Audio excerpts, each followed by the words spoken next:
It's an honour to stand here today as your deputy leader and look out at so many inspiring women. And let's face it, sometimes it's tiring being a woman in this world, especially under a Tory government. But that is why it falls upon us to continue the work of the last Labour government, standing side by side so that all of us succeed in battling inequality together. I want to start today with a story. Picture the scene. A baby boy is born, destined for Eton or Harrow or Winchester. Then PPE at Oxford. When he walks into the Houses of Parliament, he feels no imposter syndrome, only the feeling that he's home. He's exactly where he should be.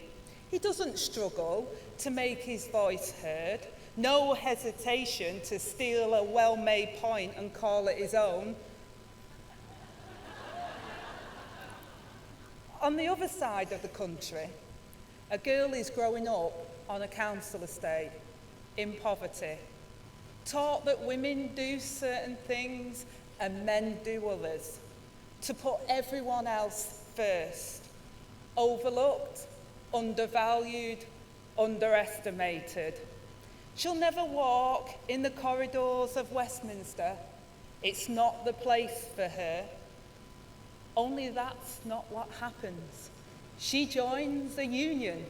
She learns the power of workers coming together to fight for more. A Labour government introduces the minimum wage. She can afford more than one meal a day.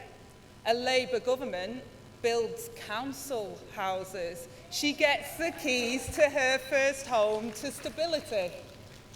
A Labour government introduces the Equal Pay Act. She gets a pay rise enough so that she can save. And Conference, a Labour government, builds a Sure Start centre at the end of her road, where she learns to be a good mum. She meets other young mums and finds the power in each other. And in the end, that girl goes from her council estate to the parliamentary estate.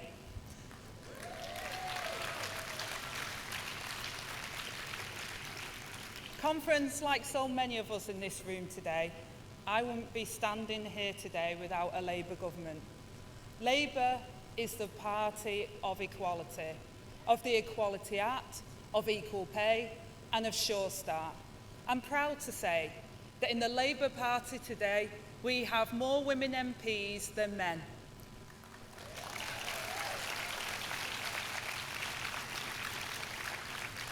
And with Rachel's eyes fixed on being the first woman Chancellor, we're turning the tide of history. But Conference, the battle isn't won. There still aren't enough women around the table.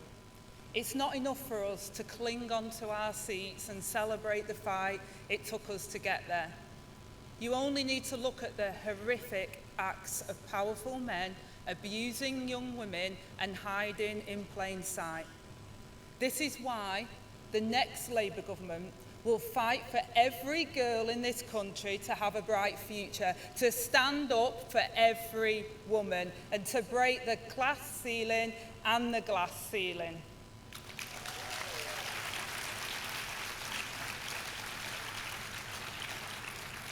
Conference, our New Deal for Working People will make work more family-friendly, crack down on unfair pay and improve access to justice for those discriminated against at work. And as I was pleased to announce today, Labour will properly tackle sexual harassment at work. A shocking 2/3 of young women have been sexually harassed at work. This must change. That's why the next Labour government will amend the Equalities Act to introduce a legal duty for employers to take all reasonable steps to stop sexual harassment before it starts. But that's not all. We will make misogyny a hate crime.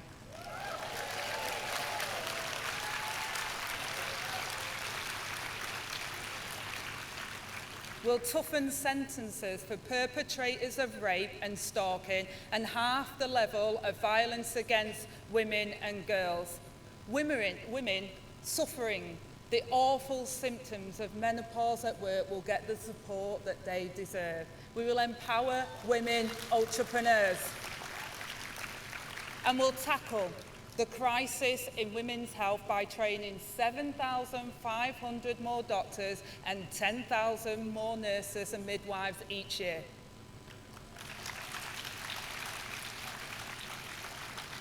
Conference, when it comes to building a better future for women, we won't just talk the talk, we'll walk the walk.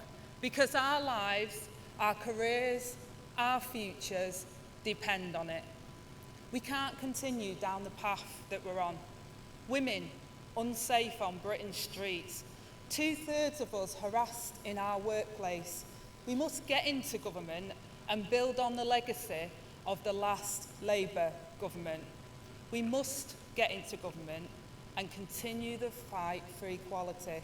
And Conference, Labour must get into government to give that young girl living in poverty her future back.